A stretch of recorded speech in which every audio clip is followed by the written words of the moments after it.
Everyone, I'm very happy to be here in such important market for us, for ViSenze, and of course for the fashion business itself. And I'm Luciana, I'm the fashion and retail lead in ViSenze, and I'm here today with Oliver, which is our co-founder and our CEO.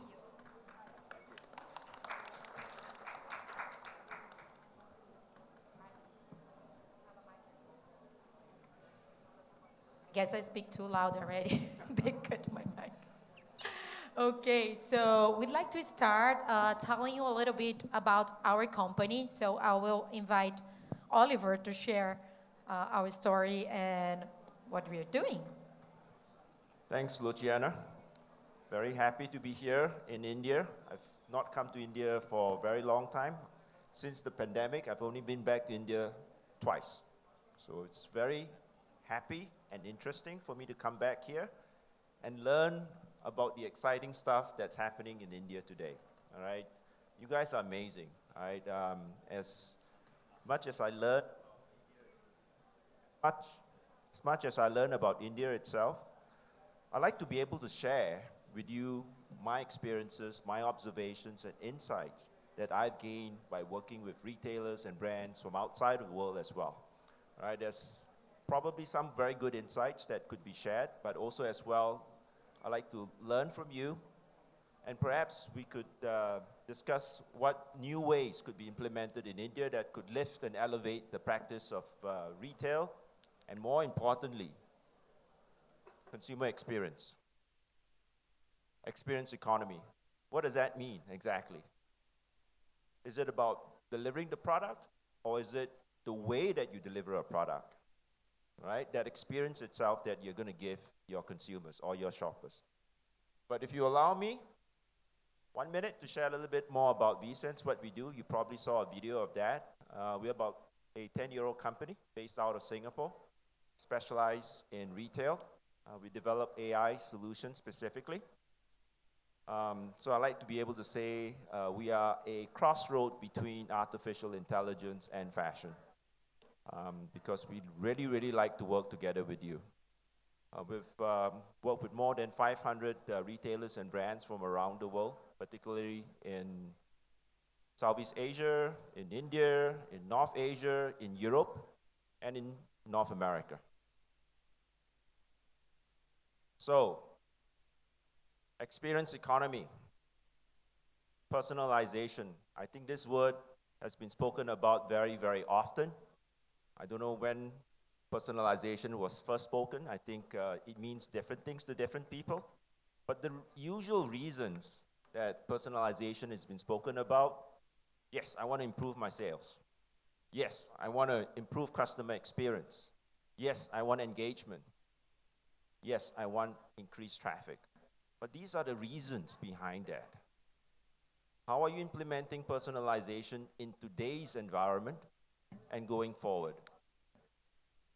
What are the challenges that we have observed when we spoke with retailers, brands, marketplaces from around the world? They have different challenges, right? Some of the most important challenges that they face today is omnichannel. Now, studies have shown that 69% of shoppers, they shop as much as in the store as they do online. They do the research and then they go to shop in the stores. But ever since the pandemic restrictions have been lifted, foot traffic is going back into the stores in the US. And people are discovering those experiences, but are they really shopping in the stores? Can they have products being delivered to their house? Can they drive past the store itself and do a pickup, curbside pickup, for instance? Things have really changed since the pandemic. Social media. Imagine a world in which retail, instead of customers coming to your store, your .com store, your store itself, customers are finding about discovering your products on social media. 1 out of 4 persons who use TikTok internationally, globally, have actually bought a product after discovering the product on TikTok. Can you imagine that? All right, TikTok is experimenting with buy buttons on TikTok itself. How many of you guys have actually bought an item on TikTok? Raise of hands. No, right? Because TikTok is not here in India, of course. I know that, all right? But if you actually tried that outside of India itself, you would discover it is a shopping monster in disguise, actually, all right? Because they are providing ways in which marketeers and retailers are making their products more discoverable on TikTok, as an example, of course, okay? I'm very sure there are equivalent of TikToks here in India. Fashion trends. This forum is about fashion. 50% of fashion trends today are being set on social media, including TikTok. No longer just the fashion runways. This is true. You will see different platforms, including Klarna, the buy now, pay later app in Europe itself, creating influencer platforms where content creators, influencers, can actually create these content and set the trend. Personal profiles. We all heard about GDPR, so you need to ask permission first. In social media, how do you find out about these profiles? So that's also a very big gap, right, in which you may not actually have all the information about who's actually browsing you, which is why the TikTok algorithm follows what you actually watch and what you actually click on. So personal profiles on social media, personal profiles in the store itself, personal profiles on your digital store becomes different buckets of containers. How do you bring that all together to know your shoppers better? They could be just one shopper for all you know. Let me share a little bit about the voice of the shopper, the voice of today's personal shopper. 71% of consumers expect companies to deliver personal experiences. Granted. 76% say, all right, if you don't have that personal experiences, I may actually not buy from you because I'm actually buying an iPhone. Why would I buy from you when the other guy gives me a better experience? It's the same phone, right? But the guy actually tells me more about the way that I actually use my phone. Learn how to use the camera, teaches me how to do that. So I prefer to buy from him rather than from you. It's the same phone, but the experience of selling that phone makes a difference to me. 73% of shoppers expect brands to know you, know them rather. And 49% of consumers become repeats if you actually offer them a personal experiences. So that's the voice of today's personal shopper.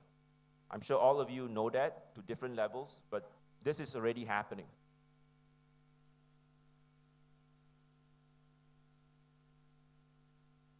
%71% of retailers are already investing in personalization, and they are saying that personalization, whether it's omnichannel or digital or in the store itself, is going to become part of their shopping plans or their business over the next 12 months.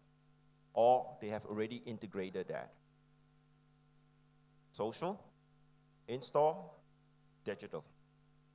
But the challenge is how to bring that all together, because the customer journey could jolly well be just that one person across 3 platforms.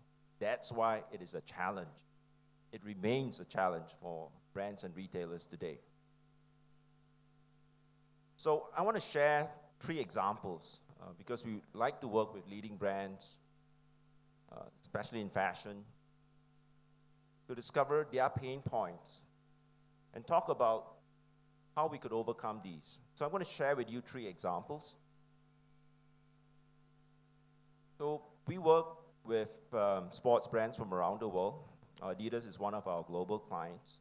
So if you were to download the Adidas app, the camera search button on that app itself that allows you to just take a picture of an Adidas sneaker and find the closest match possible, that's actually powered by us globally. But that's on the digital store. I'd like to share something because Adidas thinks about the customer both digitally, in store, as well as on social. And how do they bring that experience together? There are about more than 1,000 Adidas flagship stores from around the world. I believe there's one big one in Delhi itself that's opened up last year, I believe. I haven't visited that yet. I'm hoping to make a trip to Delhi before the end of this year to try to visit that one. But let me share with you that experience. It's a wonderful experience. So Adidas brings a lot of these in-store digital experiences into that concept stores or flagship stores. There are digital screens. There are runner's track for you to identify the way that you run. And many, many other experiences. So they think of the way in which these experiences could be personal to the shopper. They think of the way in which they could elevate the knowledge as well as the value that they bring to the shopper, even beyond the stores. I'm a runner, all right? So I run in different shoes. But until I actually discovered the world of shopping, world of running, I actually did not know about overpronation and underpronation for those of you who are runners. And that's actually very useful because it was one of these store associates that actually helped me understand my running gait, the way that I run. So one of those experiences that we help them build in the store itself is the Bring It To Me feature. So let me share with you. I was in Tokyo last month, in Shibuya. So I walked past a few of these Adidas brand stores. It's essentially a concept and a mini flagship store, if you will. So I walked past that. I had my iPhone with me, and the beacon technology invites me to activate my Adidas app. It pops up on my iPhone. All right, I'm level 1 because I haven't been buying enough products from them. Bring it to me. So I go into the store itself. I switch. Essentially, this is a in-store experience, no longer digital store. What I could do essentially is to scan any products that I see in the Adidas store on the shelf itself. Right? As an example, many of these shoes over there, I'm UK size 10, so I have my preferences, my sizing in that app itself. They know exactly what size I wear. I scan a shoe. This is the Adidas Gazelle.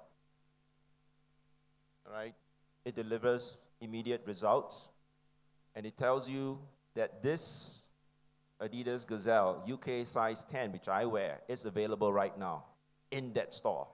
And I'll click Bring It To Me because I'm not going to go hunting for this shoe.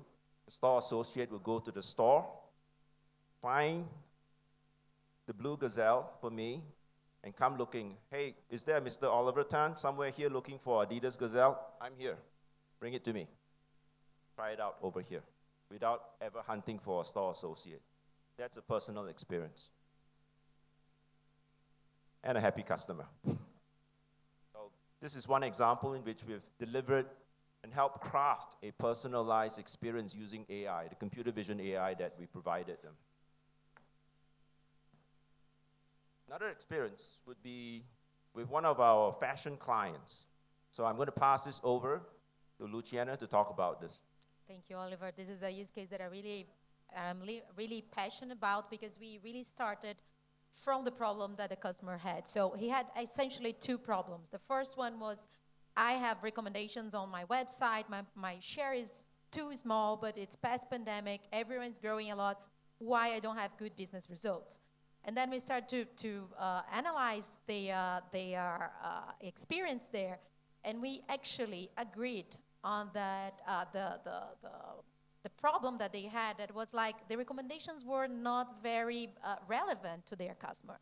So we started to discuss, they had that like simple recommendations, and then we started to discuss, you're a luxury brand. Your customers are really looking for style. They are really looking to have the best style possible in combination possible here. So you need to find a way to fix a carousel of recommendation that say something to your customer. And then we started with visually similar recommendations and complete the look recommendations, which are on the left side of the screen. So the first carousel is what they call completa the look, which is complete the look in Italian. This is the Milan website. And then what we do is, as we have already this styling picture on the PDP, if I'm user and I'm looking for this blue shirt, I might be also interested in the other items that I'm seeing styling in the picture.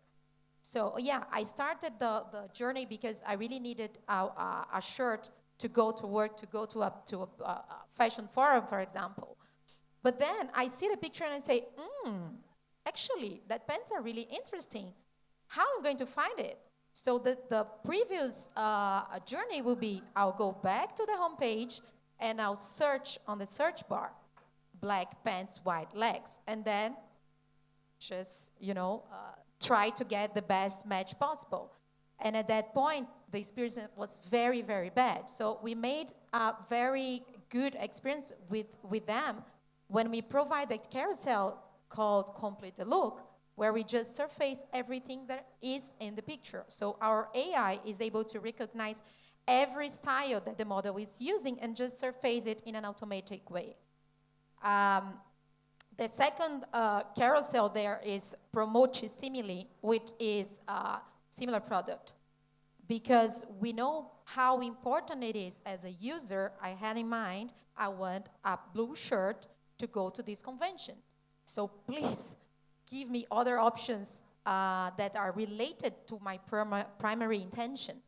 So this carousel, product similar, is one of the higher conversions that we have in our money nowadays. So it's responsible for an important part of their revenue when it comes to recommendation. And then the first part was solved. At that point, we had relevant recommendations and beautiful recommendations for the users to experiment and to see during their journeys, thinking about the styling rules that they have. So it's not like we just went there, we put the recommendations that we had, we studied with them what was the best way to show them. Is that like same color first? Is that like same price first? Well, so we have marketplace or other fashion brands and fashion retailers where price is very important for products similar. So in that case, we would display products that have similarity in style and color, but also that products that are similar in pricing, the price point as well. And then once we have solved the first problem, we start to explore the session-based recommendation, which is our third strategy in recommendation. And they were like, well, not all the customer will sign into my website, so I can't collect all the information I need. And sometimes even the cookies are not available, but because they are not clicking on, yeah, I accept for you to take my cookies. So they were struggle to offer a more personalized experience. Because of course, I'm 44, I think. I shouldn't display that, but I'm a 44 woman that I really, really relate to fashion. I really love to go and to browse around fashion. But I have other friends who are like 29 years old that have a different taste, a totally different taste from me, considering the fashion style that they use. So Armani needs to know who are there and what they want at that point. And then we provided these strategies that I mentioned already, session-based recommendation, where we gather their data, so clicks data, and then we train our model, and then we were able to, every time a user goes there, our AI follows the session, and we don't need to know which exactly user is there, but we follow that user, and we are able to showcase what are the best styles that will match this customer. So we try to be one step ahead. So I click on the skirt, and then I click on the shirt, and then I click on the boots, I'll probably look for a winter jacket as well, right? So this is what we do. Maybe Oliver has some points to share about session-based recommendation? Yes. I spoke about personal profiles and personal data. Of course, in Europe, Europeans take personal data and privacy extremely importantly, right? You need to ask permission first. More than 50% of any average visitor to a shopping site don't even bother to sign on in the first place. So how do you know? How do you know whether that shopper is an 80-year-old grandmother or a 16-year-old girl? You really don't know. I think, in a way, I think India is currently debating the PDPB, all right, in Parliament. I think it's not yet implemented. Am I right? Okay. So when it is being implemented and when the door slams into our faces, how do we overcome that, right? The lack of data itself. So the Europeans have been always thinking about this, European retailers, and they've experimented with different ways. So to explain it more technically, in essence, we work with the brands and the retailers. We train models that understand the clickstream data profiles of visitors that goes to their site. So somebody who visits Gucci or somebody who visits Armani will be a very different profile of users from somebody who visits Amazon, for instance. Very obviously, I'm exaggerating. But there's a certain profile, and every click that they click on is actually important insights to inform the brand. How are their shoppers behaving on their site? What are they looking for? So that creates a insight into the kind of profile. So the intent of the AI itself is trying not to guess who you are, but trying to estimate or approximate what are you looking for that is most likely to be the next click that I would show you to overcome the lack of personal data. All right, so that's an example. Back to you, Luciana. Yeah, so in that way, we solve the problem about getting a recommendation that's much more personalized of what me as a user is looking at that point of my journey and at that day as well, because I can keep changing my mind in terms of styling as well, right? And then if we move to the third use case, you have the pointer, thank you. Yeah. So if we move to the third use case, so it's the last one that we want to share, at least in this format here today. We know, Oliver already mentioned, how important is social media. Everyone knows about it. I'm sure Oliver wants to talk about it as well. He loves to get insights about social media. Well, Instagram, TikTok, because he's almost a Gen Z already. Well, social is my favorite topic, so I love to talk about it all the time. And it's not just TikTok, all right? There are many platforms that social users use today. In fact, I was reading a report recently, and I found it very, very interesting. Something about India that you guys already know of, and something that you don't. Since the pandemic itself, the average time spent by an internet user has gone up from 2 hours, 11 minutes to 2 hours, 25 minutes. That's a hefty increase in time. But out of that 2 hours, 25 minutes, the time spent on social media has gone up on a global average to about 35%. Right? So 35% of an average internet user's time is already spent on social media. Instagram, Facebook, WhatsApp, whatever. In that very same report, I discovered that India percentage of time spent on social media is actually 44%. You guys are a whopping 9% higher than the global average, which means an average Indian internet user is spending a lot more time on social media than somebody who's outside of India. 44%. And you know what? Out of that 100 over countries in that survey itself, India ranked at the very top of it. That's amazing, All right, that's amazing to me. And then when I look deeper, I realized that there are a lot of social media platforms in India. So it seems like on average, an average Indian internet person actually has about 8 social media apps on your smartphone. Am I roughly right or am I roughly wrong? Anybody? Absolutely right. Thank you. How many of you guys have got more than 5 social media apps on your phone? Raise your hands. Okay, so a fair bit. So that's interesting, which means to say, all right, India has accelerated in terms of social media behavior way faster than outside of India. Leading retailers are already reacting to this, not resting on strategies to bring customers to their stores or to their .com digital sites. They are bringing their products into social media. So one example of a client that we work with is actually H&M globally, right? So you will find that H&M has apps, several brands that they have across all of the .com sites.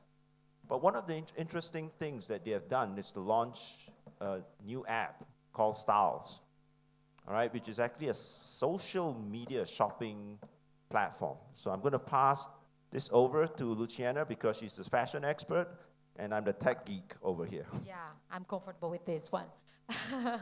So yeah, not only H&M, but we have customers as like Zalora that was like trying to connecting as well the information that influencers were posting on social medias to their website. We have Rakuten also with another part of their business that they leverage social media posts as well. And this is a very beautiful project from the innovation team in H&M.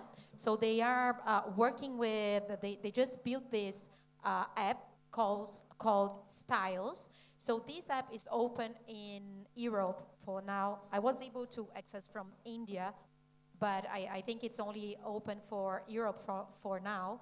And what they do is that they invite influencers, and of course we all know micro-influencers, to the platform, and they share their outfit of the day.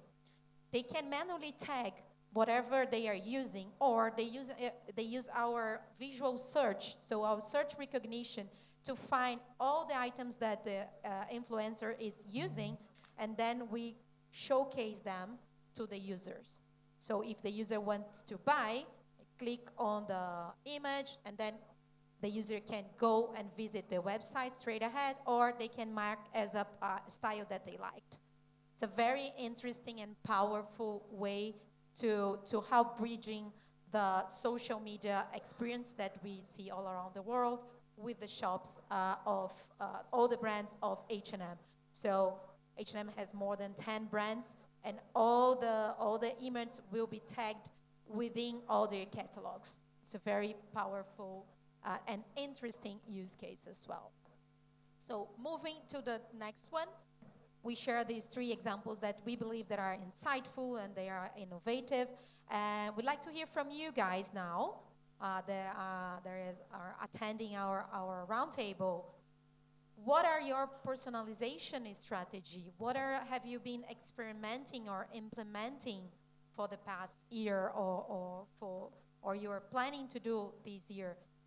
Do you have a priority to work with this? Do you have challenge that you want to share so we learn from you as well? Learnings, maybe everything went fine. So what are the learnings that you can share with your colleagues and with us as well? So I'll be happy to hear from you. Anyone?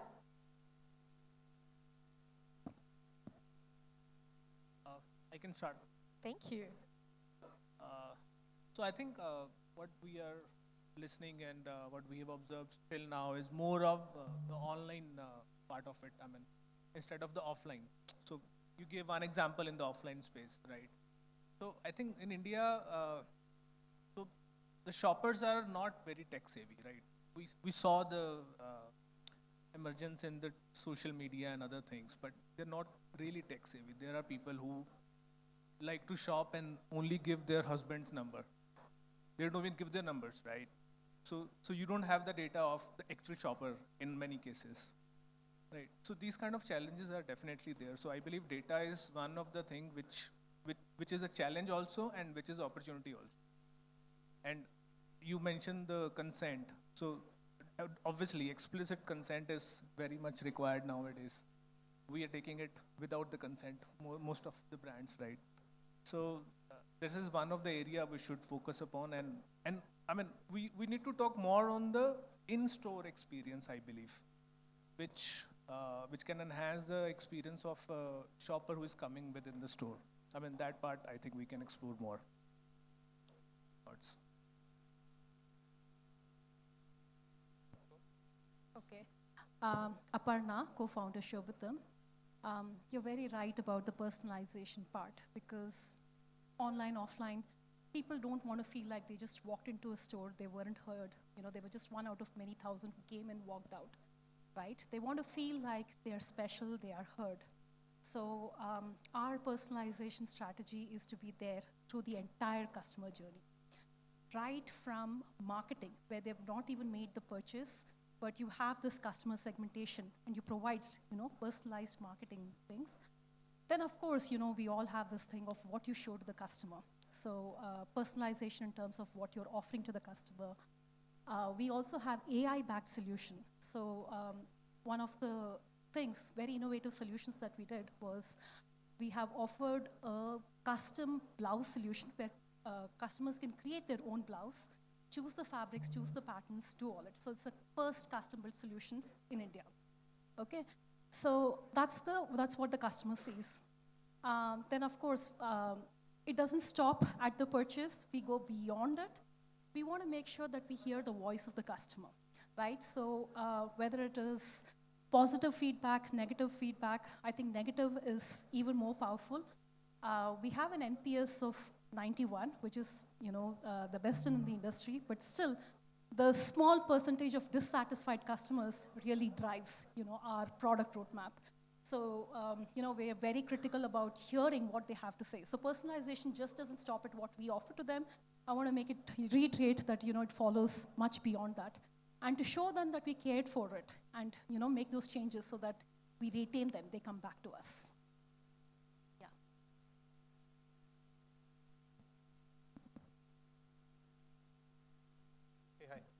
So I represent AJIO, one of the... Hello? Hey, I represent AJIO, one of the online shopping for fashion, right? So one of the challenges that we find in fashion is generally the number of options or styles that are present are like massive, right? And then the question is that what do you actually show to a user who is coming? That's been a challenge for us, and we've been trying to solve it obviously through a bit of machine learning. We've been trying to cluster our users, using models like K-mean clustering, etc. And then looking at affinity scores to figure out what fits in for whom, right? Now, question is, so that actually starts in terms of what you show in certain widgets. What do you show on a home page? What do you show on various landing pages, etc. Then the question is that how do you manage that on a search page? Because again, the question is when you have millions of products, and of the million products, let's say if 500,000 are t-shirts, and if somebody is typing t-shirt, what do I show, right? So that is the challenge that personalization and ML can solve. The question is that how efficiently are you able to handle data, tie it to on a real-time basis, make those changes by taking feedbacks, and then continuously learning. So our journey, in many places we've been extremely successful. So maybe we were doing the wrong way, the human being was doing the wrong way, and the ML is doing it the better way. But anyways, it's a constant journey to improve ourselves.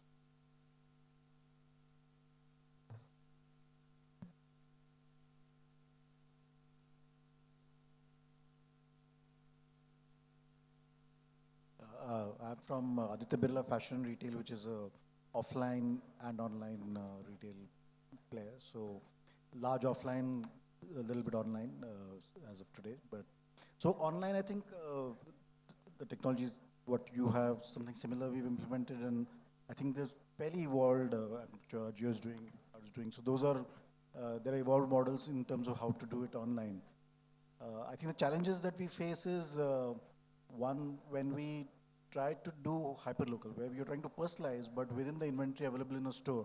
You take your learning from your entire customer behavior online plus, let's say, past purchasing habits and NPS and things like that, and then use that, but to personalize within what inventory is available in the store, so that it's not just, if somebody is in the store, your recommendation is limited to what's available in the store. Try to, do the job of a store staff in helping the customer find the right product, within what's available in the store. So that's one thing which we've been grappling with. And here again, the journey, how it will extend across online and offline, and what you showed on Adidas was interesting in the sense that how do you really use the online discovery and then, but convert it into an offline shopping experience where when a customer actually wants to come and try a product in store. I think that's the part is a challenge and need to still work on. I think communication, as you mentioned, I think that's very important. That's the area of personalization is probably the easiest, running campaigns, which is on a single view of customer or segment of one as called. Those kind of use cases, again, have been pretty common in the industry. And those we have been running as well. I think the other part is the product personalization, I think which Aparna has again mentioned. So we are experimenting with, and a lot of this was experience personalization and communication personalization.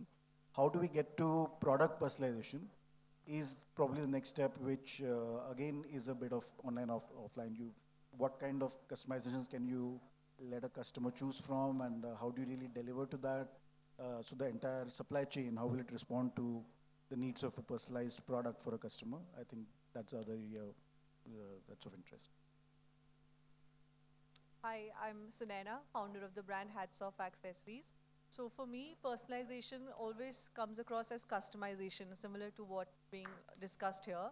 And because of lack of resources, we don't have that much capacity to invest into different CAD sketches and create a whole sort of different software for our customers to kind of change the uppers. We make shoes. So it's difficult for me to create different levels of sketch interfaces where they could change the upper, and it's also a little complicated. There are many e-commerce retailers that have probably tried to do that, but it becomes, Nike has done it, they do mass customization. So what we did was, we used to get a lot of calls from our customers who would say, okay, I want a shoe in a certain design for a certain event and things like that. And they would call us. So I felt that that's not the right way, because we have a website. Why is it that they can't reach out to us through that? So the most cost-effective way that I could think of was to create a storefront where we showed them how the handmade shoes made. We showed the video. We showed them the different images of leather swatches of the different colors that they could create. And then it has an option for them to book an appointment and things like that. Although this is not a great success story, because it's something that didn't really sit well with customers. They want, like how you've shown the carousels and things like that, it's more interactive to see it on the storefront. So definitely this is something which is being discussed about customization, and then how do you help retailers, and especially the multi-brand retailers. I personally have pitched to many multi-brand retailers of letting me use their platform, because they have the capacity and the infrastructure to create those, create different modules of that interfaces on their web pages and help brands customize. So that's something I would want to know from the multi-brand retailers like over here, and how they can encourage brands to customize via their platform. Because probably we don't have that investment to create those, layers of tech on our own custom-coded websites, but they probably have that resource, and they have the customers as well, and they have the bandwidth as well. So that would be a great collaboration between ViSENZE and the multi-brand retailers and the D2C brands. So that's my thought. Thank you. Hi, this is Saurabh here from Kalki Fashion. We are into ethnic wear. So for us, personalization comes in 4 forms. One is product recommendation. How do we recommend which product to recommend online We are there in offline and online both. In offline, it's easy. You can interact with the customer and then recommend accordingly. But the challenge is in online, the challenge is there. In offline, that challenge is not there. Uh, we use localization to a certain extent, where the customer is from. If it's a NRI customer, not from India, we recommend accordingly. If it's from Bombay, then we recommend accordingly. And somebody from North would get a different product recommendation. So that is one tool we use, but yeah, there's more to learn and use from that. The other we use as a customer experience. How can we personalize the customer experience? So we have different kind of customers. Those who are going to attend the wedding and the customers whose actual wedding is there, for example.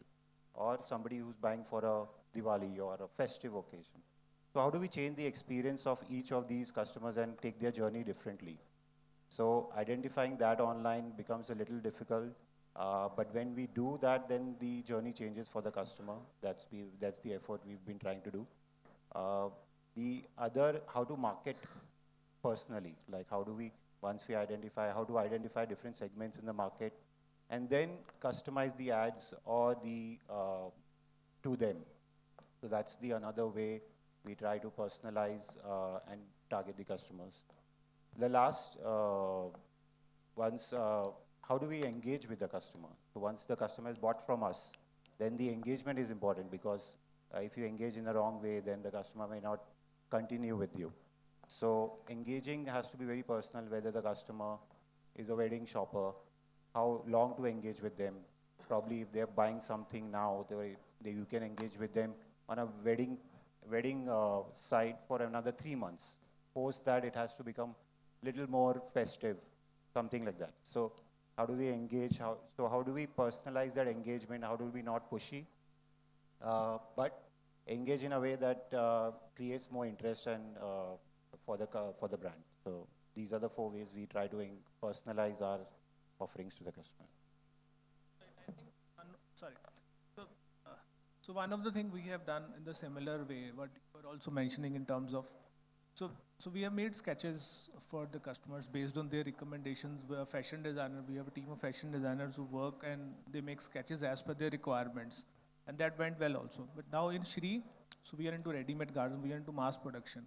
So one of the problem which has been we have solved is the size problem, right? Because e-commerce, it's more of the size exchanges and all.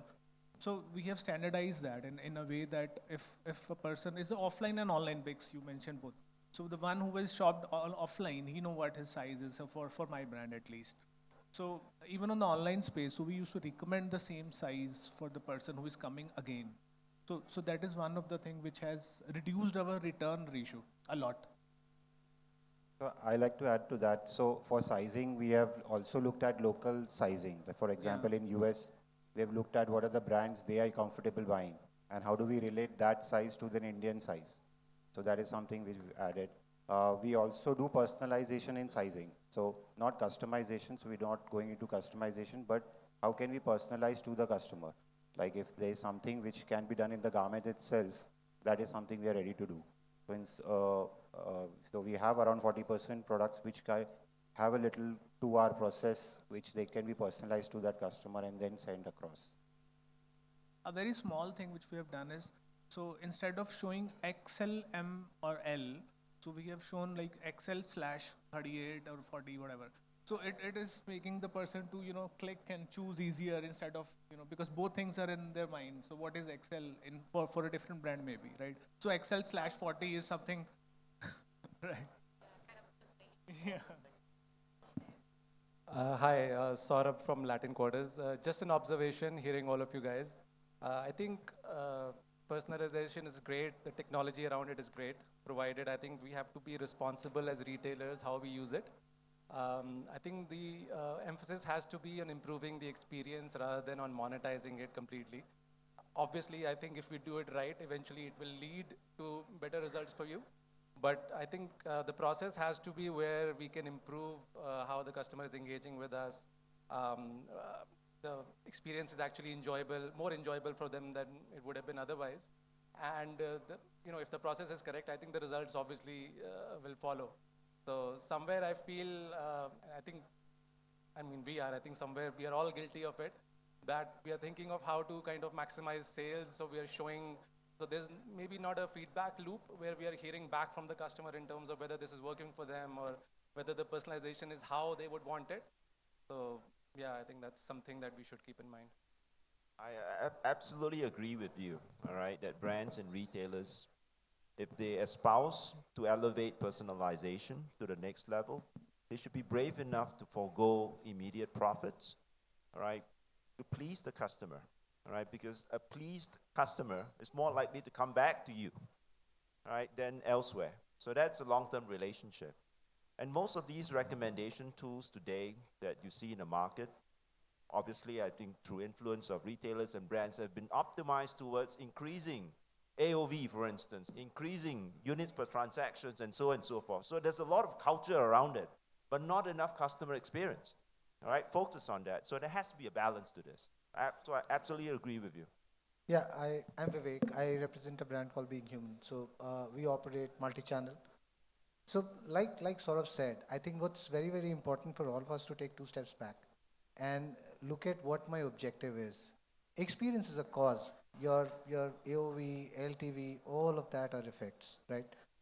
So if I can personalize experience at the store, and there can be simple things. We don't need to take too many. There's great tech available.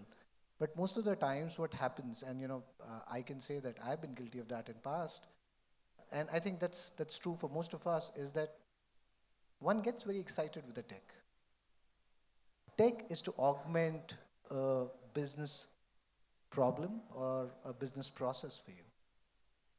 The moment it comes to experience, big words of AI, ML, all of that kind of sway us off our feet, and we think, let's take this, put it in our system, put it in our D2C site, put it in our stores, and see what happens. Most of the time, more often than not, and that's one thing I have observed over past at least about 12 years of fashion retailing, where CRM has been intrusive, I would say, is that more often than not, you end up ticking off people. Too many messages, even if it is relevant. Am I getting the frequency right? So we segment the consumers very, very well on their product choices, their buying patterns, when they shop, when they don't. But we don't take the 2 steps back and look at how frequently the consumer wants to be contacted. So I think, for me, tech today as a stack is available for all of us. It's not the problem. The problem is for all of us to really think about, and I'm putting this as a seed of thought with everyone, that we've got to think really hard that what all do I want to personalize? Do I really need to personalize everything just because there's a solution available, right? And that's really critical. If I decide that, okay, in next 2 years, I'm going to personalize this one bit about my shopper's journey at my store. It could be something as simple as saying that 90% of my repeat shoppers will not have to tell me, if they're buying it for themselves, the trouser length or the denim length. They do not need to give me a measurement every single time for the length alteration. Can I do that? And trust me, sounds very simple. Very, very tough to implement, especially with our kind of retail environments where you have a certain level of attrition. That is true for, I guess, every single company. Certain level of bravado that exists, and it's a great thing for us as a race, but there's a downside of the bravado that we sometimes try and say that, hey, you know what, I know it better. So all of this puts me in a place where I sit back and think that, how many things do I want to personalize? Somebody can say that, yeah, are you going too slow? But I would rather that when I personalize whatever I do, it's got to be spot on. It's got to be loved by my consumer. And trust me, every single KPI of business will follow, whether you're full price sell through, better realized sales prices, consumers buying frequency, lifetime value, every single thing will fall in place. And there is no two bones about it, because example of that exists in many small localized retail chains that exist, where it is managed by a lot of human intervention. And some of their stories, some of their productivities are far, far better than some of the large retail chains in the country, right? And I was speaking to one of those gentlemen yesterday in the evening, and he shared one of his stores numbers, and I was amazed because it was equal to one of the best department stores present in one of the best malls in the country, and that being in a tier 3 town. And that was led by the fact that there was someone who was just driving single point agenda of personalizing a certain set of things for the consumer. So I think it's very, very critical for us to realize that what do I want to personalize? Before we get onto this journey, take the tech and slam the world. I agree. So hi, I'm Rahul. I represent Flipkart here. I agree to one part of what you said, that we need to take single part and probably figure out end-to-end personalization. But the part that I don't agree to, it's personalization, at least in Flipkart, has been an iterative process.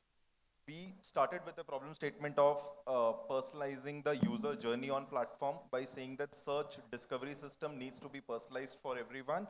That means the consumer who's coming to the platform gets shown the most relevant product. That's what the single biggest problem statement was for us. And I don't think we have cracked it, and I don't think any retailer would say that we have cracked it. But there are side use cases that actually emerged and which actually gave us incremental benefit. One such use case was consumers using image search. Search, let's say an example, shoes. The biggest use case of shoes that are searched on in India today is from a dancing shoes, like apart from the office shoes or something, is a dancing shoes. And the photos that come out in let's say social media, in some of our platforms, are from the disco studios. Now this insight goes to a, let's say, brand who specializes in this thing and build such products, is a use case of personalization which we figured out. Similarly, for kurti, which is an Indian wear piece, what we figured out, the consumers who buy actually search via Indian the shows or soaps that are there in India, like a Z Star. There are serials which are aired, and the lead character of those particular serials is what the consumers are looking for in the image search. Now that goes as an insight to some of our brand partners here, and it's just not the product that can be personalized now, because they'll make those products even before that's actually live, right? The next time there is a show that's getting aired on, let's say 15th, on 14th, that product will be live on the platform. It's just not the product, but then you can actually personalize even the marketing of it with that particular. The marketing for ethnic wear will be very different, and that's probably the iterative use cases that we have figured out in our Yeah, I agree, Rahul. All of this will have to be iterative. The point is that what you made is about still delivering the most relevant product to the consumer upfront, and that's the entire search story, right? So I think it's following the same thing. You've taken one thing and fixing it. Probably the channels will change. It will have to. If it doesn't change, then there's something wrong with what we're doing. Hi guys, so I'm Siddhant from Libas. So yes, I think the point is that I think all us retailers and need to understand that why do we need personalization?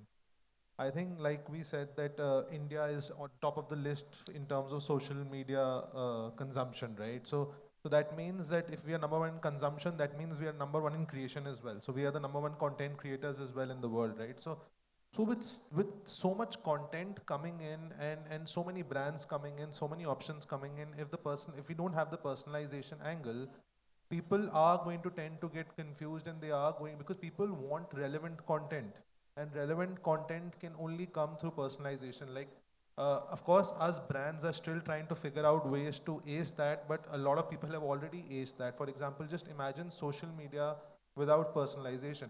So today when I go to my Instagram and I'm going on my Reels feed and I'm scrolling up and down, I'm only seeing content that is relevant to me or something that I've liked in the past. Just an example, I saw my mother's phone last week and I was just scrolling on Instagram and I could only see religious videos and I could only see healthy videos where people are showing healthy juices and all, right? So just imagine that, for example, if I don't want that content and if I would seeing a new form of juice every now and then because I don't want to see it, I would stop using it. I would stop using social media, right? I would not go to Instagram that much. So personalization is important, but personalization is actually a journey. And like you rightly said, that it's very difficult to ace it, crack it, achieve it. Of course it is. But I'm saying it's a journey that most of us brands will crack eventually, and we will have to. Otherwise, there are going to be like 10,000 brands. Some of them would have cracked it, and people will start going there, right? Because people want relevant things. They only want to see things that they want to buy. So. Hi, Anil from LuLu Group. We have different businesses. One of them is LuLu Fashion. Couple of things which I want to take it from each one's leaves here already is one, drive the USP. What we miss is driving the USP. We just get so engaged in this whole personalization game that, as rightly said, we forget our USP or we dilute it at some journey, right? That's one point of it. Second is agility. See, today, as rightly said, when you say personalization is a journey, why is it a journey? The person himself is getting mature, your shopper is getting mature, the goals are moving. What is that before COVID is now, what is that after COVID, right? So situation changes a person, so your journey is bound to happen there. So how agile are you in doing that? Third, not but the least, is the skill sets which you carry. As an organization, what skill sets are you bringing into picture, right? You may do the best, and generally when you talk about personalization, it's always online. If you have listen, where is the offline, right? People miss that element after point out because everyone is driving this online because the reach is good. One part of it is the reach is good, but what happens to that person when he comes to the store? Are you losing him, or are you still trying to engage him the same manner which you wowed him on the online space? Is that any element who's tracking that? I don't see them tracking that part of it. The best part to track it is your employee, your salesperson, your last person who's standing there. If he is enough skilled to get you and get that information back to you, as rightly said, getting that hearing the customer, if I have to put it, and then bring it to your product line and so on and so forth. That makes a lot of difference from a personalization standpoint of view. Hi everyone, this is Pulkit from the House of Rare. We have been working with AI in the last 2 years and still not cracked it. The reason was why there's clickstream data available in all forms, both learned and unassisted. We wanted a push in the sense that we have something new rivals coming in. We have a right product price which is right for this particular customer. So the layering of all push that we do, which we want to do from a brand's perspective for a particular customer or a set of audience, that to be added with the AI data or machine learning data is very difficult to crack. And the second part in a roadmap is post-purchase, how do we give the right kind of products after purchase is done through different channels, of course. We are on the roadmap to make it more personalized and more AI driven, which will help us in cross-sell and taking the AOV up, LTVs higher. So these two things I think is important for us as a brand.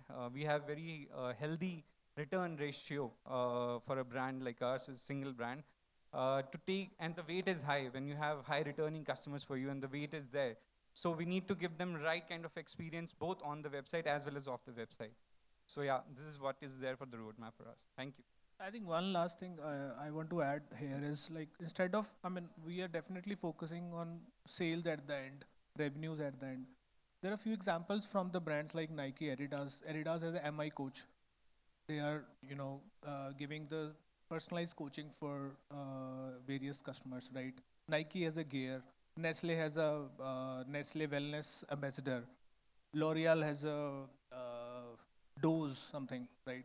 So they are parallelly helping or assisting customers in terms of personalizing their things, but they're indirectly selling also in the way. But definitely it is helping a customer a lot in building the brand value. I think that we all can explore in parallelly doing something for the customers. Hi, this is Bidyut from Raymond. we do have a lot of customer data because we have a lot of offline stores.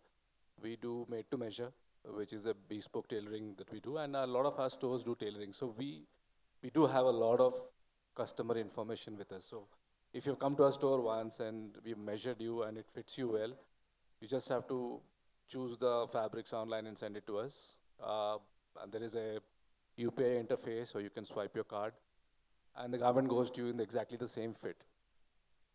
What really is a challenge is how much privacy do you give to this data? Today, customers are very finicky about how you're using the data. And so that's one part which I think somebody had touched upon, that we really don't think twice before doing it. For example, we sometimes have to shoot a pic to look at the body form and create the garment in the factory. There was somebody who really raised hell over it, saying that how the hell can you take my picture? I'll not allow you to do that. You manage without taking my picture. Now that's such a big challenge. That's part of the process. That's one. Secondly, when you're trying to get customers who are not your customers, you're trying to acquire a new customer, you're looking at a lot of adjacent data, right? There are a lot of data companies today which give you adjacency on spends, adjacency on where to target, whom to target, how to target them. Again, when we reached out to some of these companies and I asked, do you really have permission to use this data? Well, it was a little bit of a gray area. So one thing which we follow very strictly is that when we're looking at customer data, we're very clear about how you want to use it and where you want to use it, and really take permissions before you really go ahead and do it. So somewhere, there is a customer who is a very discerning customer, doesn't want specialization. He or she knows exactly what they want. Sometimes we tend to burden them a lot with, hey, this works for you, this works for you, this is the style advisory. I would put a word of caution. I have seen cases where people have really come back and not really liked it. So it's not a challenge, but I think it's a trend which we should watch out for. Hi, this is Lokesh. I represent a brand called Soul Threads. We are a budding brand in the open footwear category. Open footwear category, talk about, is a flip-flop category. So I have an experience to share. We had done something on the personalization part which increased our repeat purchase of a customer, wherein we, on our portal, when a customer buys a product, we get the data, and then we call back the customer talking about what was the experience of the customer, and also understand the kind of foot he has, because a lot of customers don't even know what kind of foot they have. Somebody would have a flat foot, somebody have a journal foot, somebody have some nail problem or a toe problem. So we try and make them understand that what kind of right footwear in an open category you can wear, which helps them to buy the product from our portal much easier. And in an offline category, we do a training with our retail partners, where we explain the salespeople that how this product is helpful for any kind of customer who comes in. If it's a customer is an overweight, what kind of product to recommend to him? If a customer wants to have a completely anti-slip kind of a product, what kind of product to recommend to him? These kind of things really help to boost our sales further up, especially when we talk about the repeat purchases that happens at our portal.